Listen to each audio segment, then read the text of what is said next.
بسم الله الرحمن الرحيم. دعاء نصف شعبان المعظم.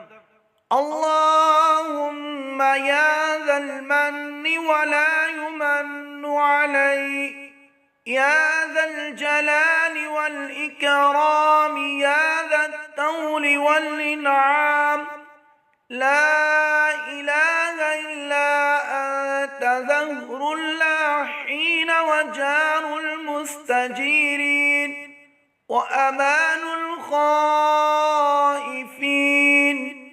اللهم إن كنت كتبتني عندك في الكتاب شقيا أو محروما أو مطرودا أو مقترا علي في الرزق، فامحو اللهم بفضلك شقاوتي وحرماني وتردي واقتتار رزقي، واثبتني عندك في الكتاب سعيدا مرزوقا موفقا للخيرات، فإنك قلت وقولك الحق في كتابك المنزل على لسان نبيك المرسل.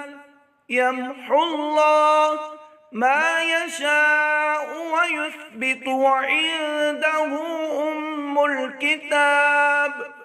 إلهي بالتجلي الأعظم في ليلة النصف من شهر شعبان المكرم، التي يفرق فيها كل أمر حكيم ويبرم، أن تكشف عنا من البلاء والبلواء ما نعلم وما لا نعلم، وأنت به أعلم، إنك أنت الأعز الأكرم.